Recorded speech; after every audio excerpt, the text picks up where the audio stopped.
नमस्कार। इलेक्ट्रोहोम्योपैथी के दूसरे एपिसोड के 31वें क्रम में मैं बस्ती से डॉक्टर अनिल श्रीवास्तव आप सबके बीच एक बार फिर।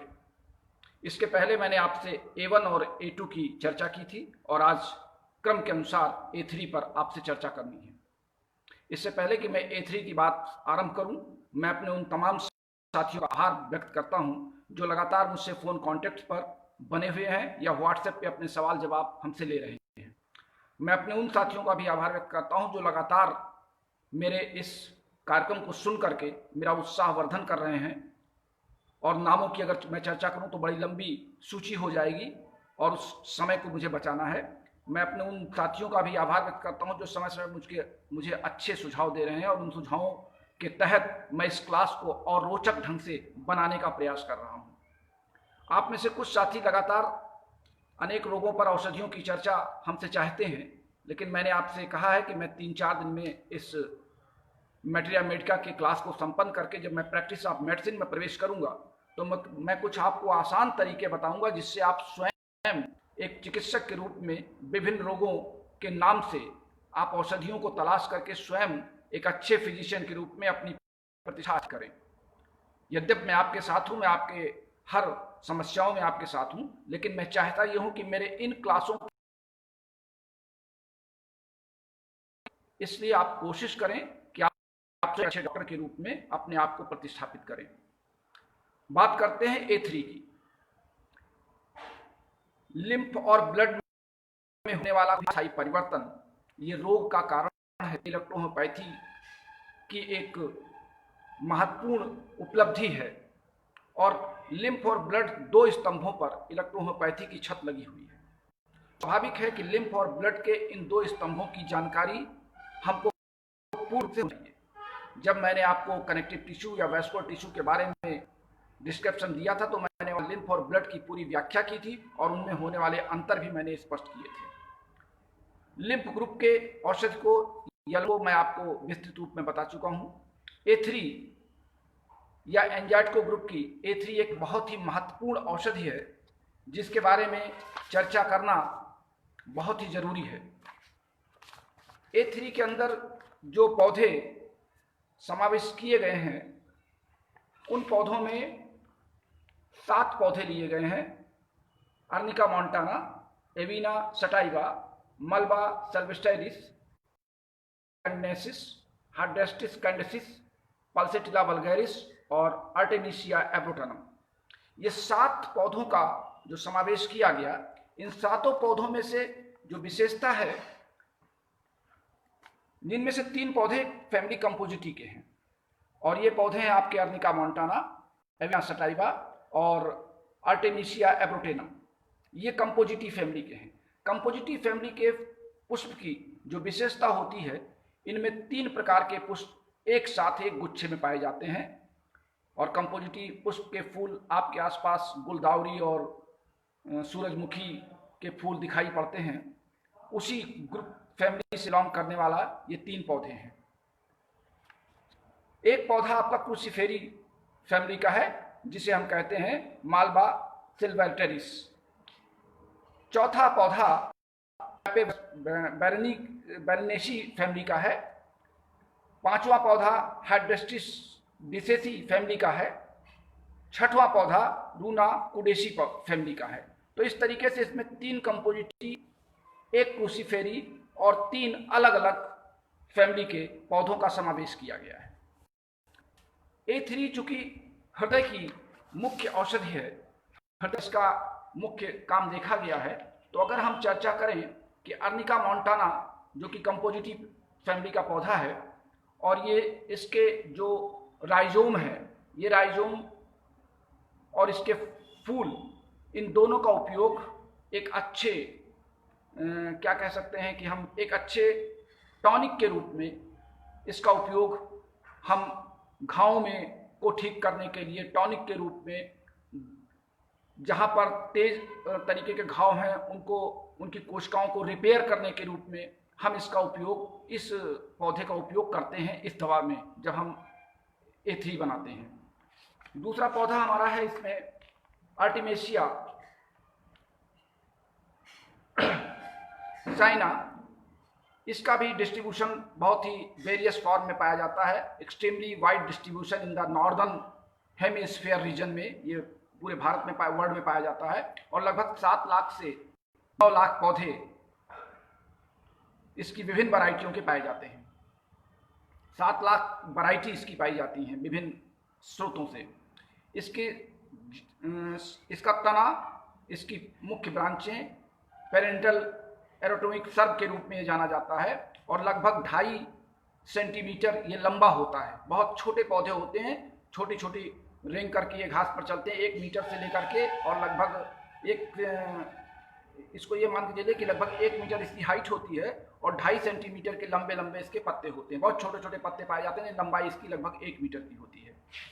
दूसरे पौधे की चर्चा हम आपसे कर लें, आर्टिमेसिया एब्रोटोनम। ये कंपोजिटी फैमिली का पौधा है और लगभग ये 3 से 4 फीट लंबा पौधा पाया जाता है और ये पूरे वर्ल्ड में इसको ओल्ड मैन के रूप में माना जाता है।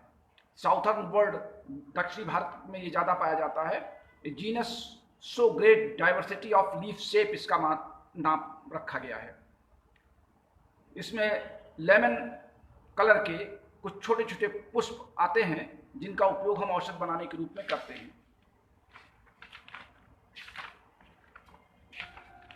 तीसरा एक पौधा है हाइड्रेस्टिस कैनेनेसिस। ये आपके यस ग्रुप में ही पड़ चुका है और इसकी फैमिली हाइड्रेस्टिस डिसेसी है और ये पेरिनियल हर्ब और सर्ब के रूप में जाना जाता है।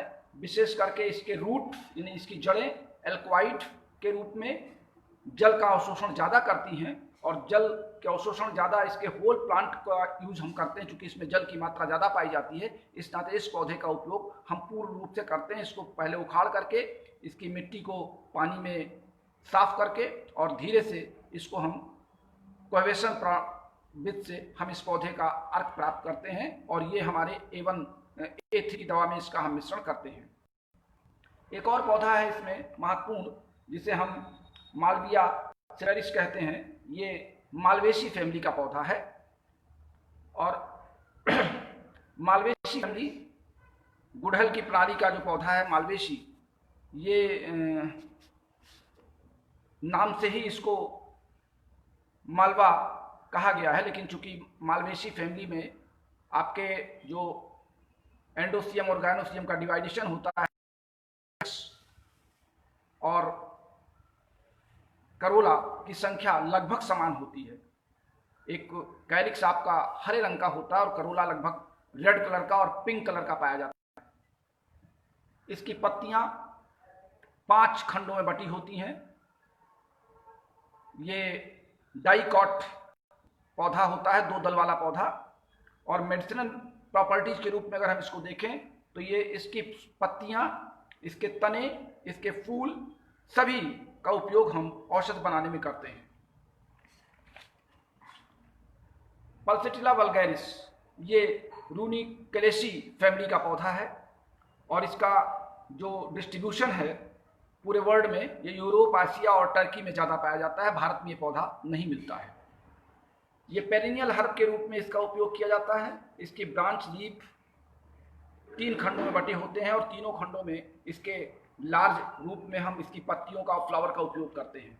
जहाँ तक मेडिसिनल यूज की बात है, इस प्लांट का जो पूरा का पूरा रिस्टोर नॉर्मल कंडीशन में इसकी पत्तियाँ डाइजेस्टिव सिस्टम को स्ट्रांग करने के लिए यूज में की जाती है। इसकी पत्तियों को खाने से भूख अधिक लगती है, शरीर में वृद्धि होती है। ये इस पौधे के विशेष गुण पाए जाते हैं।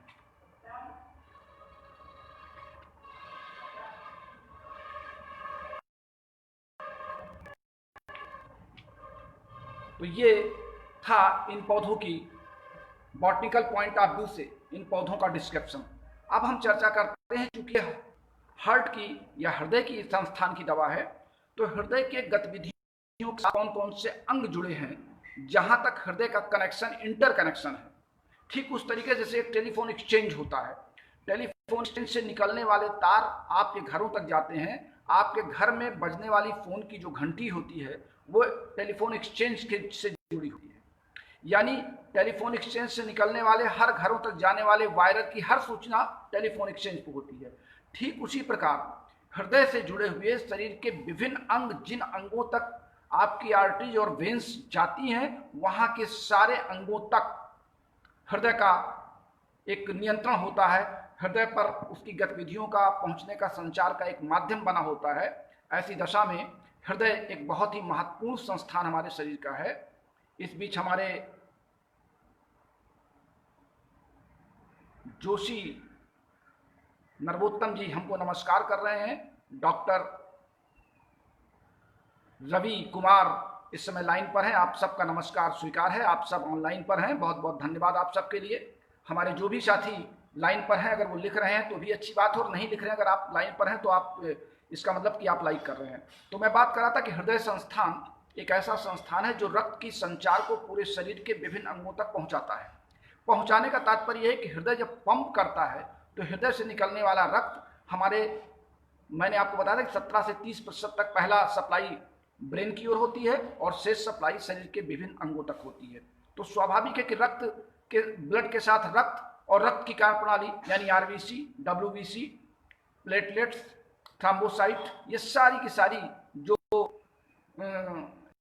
इसमें एक तरीके की यूनिट बनी हुई है हृदय के साथ, हृदय के कार्यों के साथ ये सब जुड़े हुए हैं।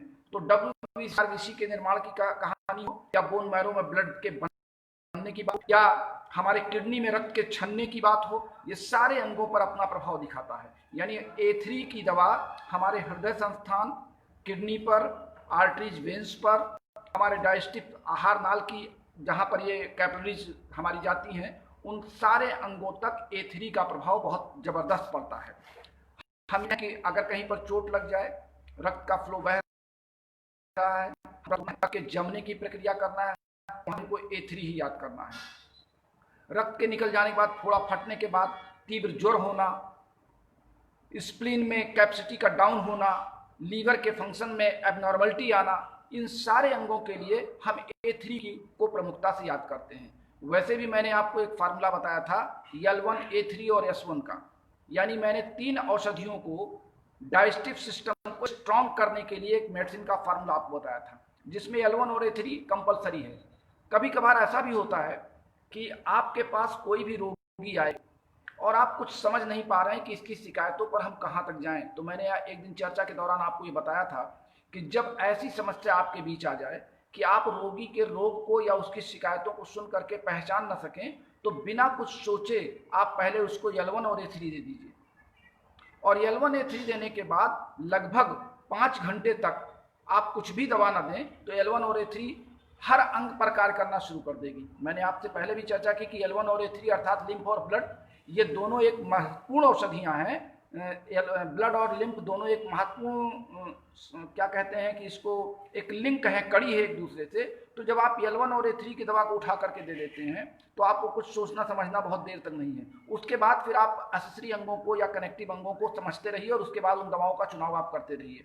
अगर आपको ये लगता है कि L1 और A3 देने से कुछ लाभ रोगी को मिल सकता है, तो अगर रोग के बढ़ने की संभावना दिख रही है, यानी रोगी ज़्यादा कष्ट में है, तो आप वहाँ पर WE का प्रयोग स्वतः कर सकते हैं। और अगर आपको लगता है कि रोगी की शिकायत में अभी कुछ ज़्यादा दिक्कतें नहीं दिखाई पड़ रही हैं, तो आप इलेक्ट्रिसिटी का प्रयोग ना करें, उसके बाद आप संबंधित अंग का प्रयोग कर सकते हैं। एंजियाटको ग्रुप की इस A3 में विभिन्न आप हृदय से संबंधित जितनी तंत्रिकाएं हैं, कार्डियक मसल्स है, कार्डियक नर्व्स है, ये सारे के सारे अंगों पर या इनके सब अंगों पर या उप अंगों पर हम ये कह सकते हैं कि A3 का बहुत ही अच्छा प्रभाव है।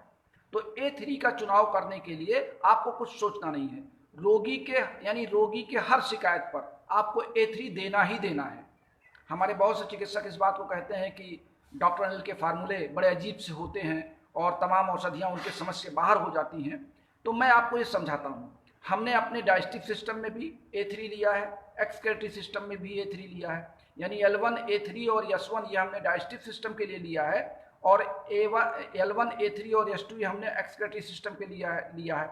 हमने आपको डाइजेस्टिव सिस्टम की डिफिनीशन क्या बताई थी कि वे अंग जिन अंगों का संबंध हमको ऊर्जा प्राप्त करने में हो, यानी जो अंग हमको ऊर्जा देने में सहयोगी दिखाई पड़ते हों। ये उसमें कोई जरूरी नहीं है कि आपका आहार नाल ही है, हमने उसमें लीवर भी लिखा था, लंग्स भी लिखा था। कुछ लोगों ने कहा लंग्स कैसे डाइजेस्टिव सिस्टम हो सकता है, तो मैंने आपको बताया था कि वहाँ पे हम ऑक्सीजन की सप्लाई को ज़्यादा लेते हैं, तो ऑक्सीजन की सप्लाई चूंकि हमारे कोशिकाओं को ऊर्जा प्रदान करती है, तो हमने लीवर को, लंग्स को भी डाइजेस्टिव सिस्टम में लिया है, और लंग्स को हमने एक्सक्रीटरी सिस्टम में भी लिया है, क्योंकि वहाँ से वो CO2 को एक्सक्रीट भी करता है। तो ये थोड़ा सा कन्फ्यूजन नहीं है, ये थोड़ा सा आपके समझने की बात है। आपको इलेक्ट्रोहोम्योपैथी समझने से पहले विज्ञान की या शरीर के क्रिया विज्ञान की बारीकियों को बहुत बारीक से समझना होगा। हमारे कई साथी हमारे ये कहते हैं कि आप लोगों के आलोचनाओं पर मत जाइए, आप अपने समय को बर्बाद मत कीजिए, लेकिन दोस्तों मैं करूं क्या? क्योंकि जब आपके कमेंट्स मेरे पास आते हैं, तो अगर मैं उन कमेंट्स का जवाब न दूं, तो फिर अगला ये समझ सकता है कि डॉक्टर अनिल श्रीवास्तव हमारे प्रश्नों के बौछार से बच रहे हैं, और अगर मैं उसका जवाब लिखित देता हूं तो सिर्फ वही समझ सकता है।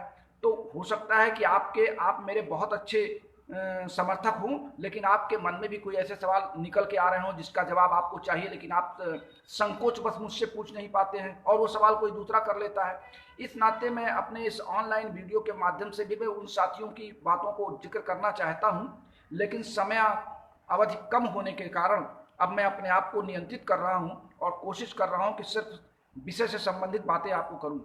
आपकी समझ में आ रहा है तो बहुत अच्छी बात है, और जो साथी इस क्लास की आलोचना कर रहे हैं मैं उनका भी आभार व्यक्त करता हूं। कम से कम उनके पास इस बात का समय तो निकल के आता है कि वो मेरे इन क्लास की आलोचना करने में भी अपने आप को ज़्यादा महत्वपूर्ण मान रहे हैं। तो चलिए, आज हमने आपसे A3 की चर्चा की है बहुत संक्षिप्त समय में। A3 के बारे में मैं आपको फिर बता दूं कि इसमें 7 पौधों का मिश्रण किया गया है, और इन 7 पौधों के मिश्रण को 8 पौधों का मिश्रण है। इसमें एक मालवेसी फैमिली का भी पौधा है। तो इन सारे पौधों को एक इसी संबंधित एक सवाल आपको कर दूं कि एक सज्जन ने सुबह मुझसे पूछा था कि जब हम दवा को बनाते हैं तो कितने लीटर पानी में हम पौधे को रखें, या पौधा हम कितना लें, पानी कितना लें। मैंने एक मोटा फार्मूला आपको बताया था जब मैं औषध निर्माण की प्रक्रिया को बता रहा था कि 1 लीटर जल में आप 100 ग्राम पौधे का भाग लें। जैसे मान लिया आपको पत्ती की दवा बनानी है, तो 100 ग्राम आप पत्ती ले लीजिए और 1 लीटर जल ले लीजिए, या 100 ग्राम आपने तना ले लिया, तने की छाल ले ली, आप 1 लीटर जल ले लीजिए, या 100 ग्राम आपने फूल ले लिया, 1 लीटर आप जल ले लीजिए। तो उसका रेशियो जब 10 और 1000 यानी 100 ग्राम आपका पत्ती है और 1000 ग्राम आपका 1000 लीटर ग्राम जिसको आप कहते हैं 1 लीटर, वो आपका डिस्टिल वाटर है। तो दोनों का मिश्रण जब आप 45 से 50 डिग्री के टेम्परेचर पर रख देते हैं, तो उनमें जब हाइड्रोलिसिस होने लगती है, आयनाइजेशन होने लगता है, एक दूसरे में कंसंट्रेशन डिसकंसंट्रेशन का फॉर्म बनने लगता है, तो वो एक सटीक रेशियो होता है। और उसके बाद जो निकल करके हमको एक्सट्रैक्ट मिलता है, उसका जो जिसको आप कह सकते हैं कि एक तरल पदार्थ जो हमको मिलता है, वो हमारा एक निश्चित मानक के अनुरूप होता है। मैंने आपको उसका गुणा भाग भी बताया था कि आप जो ड्रग स्ट्रेंथ होती है, वो ड्रग स्ट्रेंथ 1/10 पर हम निकाल लेते हैं। ये हमने आपको फार्मूला विस्तृत में बताया था। हम उस फार्मूले पर अब दोबारा जाने से समय ज़्यादा लगेगा। सिर्फ मैं आपको इतने बता रहा हूँ कि अगर आप स्वयं दवा बनाने के इच्छुक हैं और आपके पास पौधे उपलब्ध हैं, तो प्रारंभिक तौर पे आप 1 लीटर में 100 ग्राम आप उस पौधे के उस भाग को लीजिए जिस भाग से आप औषधि बनाना चाहते हैं, और बहुत अच्छी दवा बनेगी। औषधियों के विभिन्न स्रोत जो हैं या जो औषध निर्माण करता है, मैं उनसे जरूर ये अनुरोध करूंगा अपने इस वीडियो के माध्यम से कि आपकी उपलब्धि तभी है जब आपके चिकित्सक आपकी डिमांड करें। दवा बनाने वाले कंपनी के निर्माता या प्रबंधक डायरेक्टर मेरी इस बात को बड़े ध्यान से सुने कि जो मैं कह रहा हूं उस बात को गंभीरतापूर्वक विचार करें कि आपकी उपयोगिता तभी तक है जब आपके चिकित्सक हैं, और चिकित्सक तभी हैं जब आप उनको अच्छी दवा की सप्लाई देंगे। अच्छी दवा से मेरा तात्पर्य है आपके D3 से, क्योंकि D1 और D2 का कंसंट्रेशन इतना हाई होता है कि हम डायरेक्ट रोगी पर उपयोग नहीं कर पाते हैं, और D3 से हम रोगी को देना शुरू करते हैं। D3 के बाद किसी भी डायल्यूशन की या किसी की या D1 से D4 की, D4 से D5 की कोई आवश्यकता नहीं है। मैं अपने हर लेक्चर में आपको बता रहा हूं कि आप केवल D3 के उपयोग से रोगियों पर अपना उपयोग काम करिए और रोगी को आप D3 से ही दवा दें। तो निर्माताओं से मेरा निवेदन है कि आप D3 की जो क्वालिटी है वो क्वालिटी इतनी स्टैंडर्ड मेंटेन करें कि चिकित्सक मजबूर होकर आप ही की दवा की डिमांड करें। मैं किसी की आलोचना नहीं करता, मैं सबको ये आगाह करता हूं कि आप D3 की क्वालिटी को बढ़ाइए और D3 की अच्छी क्वालिटी को जब आप बढ़ाएंगे तो चिकित्सक आपकी डिमांड, आपकी कंपनी की औषध की डिमांड स्वयं करेगा। और अगर आप अपने उसी फार्मूले को रोग वाइज दवाओं का प्रचार करेंगे, टैबलेट प्रचार, ऑइंटमेंट का प्रचार और कफ सिरप का प्रचार, विभिन्न प्रकार के आई ड्रॉप, ईयर ड्रॉप का प्रचार, तो आप कुछ दिन तक तो अच्छे चल सकते हैं, 2-4 साल आपको 100, 200, 500 चिकित्सक आपके जाल में फंस सकते हैं। लेकिन मेरे भाई निर्माताओं, मेरा आपसे अनुरोध है कि आप ओरिजिनल मेडिसिन के D3 के स्टैंडर्ड्स को मेंटेन कीजिए, उसकी क्वालिटी को मेंटेन कीजिए। अगर D3 आपकी मेंटेन रहेगी तो आपका चिकित्सक मेंटेन रहेगा, चिकित्सक मेंटेन रहेगा तो वो अपने रोगियों को मेंटेन रखेगा, और रोगी मेंटेन रहेंगे तो इलेक्ट्रोहोपैथी मेंटेन रहेगी। तो इलेक्ट्रोहोपैथी को अगर बचाना है, उसके सम्मान को, मान को, तो इलेक्ट्रोहोपैथी में D3 के स्टैंडर्ड को, क्वालिटी को, सारे ड्रग के जितने मैन्युफैक्चरर्स हैं वो उसको निर्माण करें, उसकी क्वालिटी को मेंटेन करें। इन्हीं शब्दों के साथ आज के इस क्लास का मैं समापन करता हूं। रात में 9 बजे मैं आपसे यफ ग्रुप के औषधियों के बारे में चर्चा करूंगा। तब तक के लिए आप सबका बहुत बहुत धन्यवाद। नमस्कार।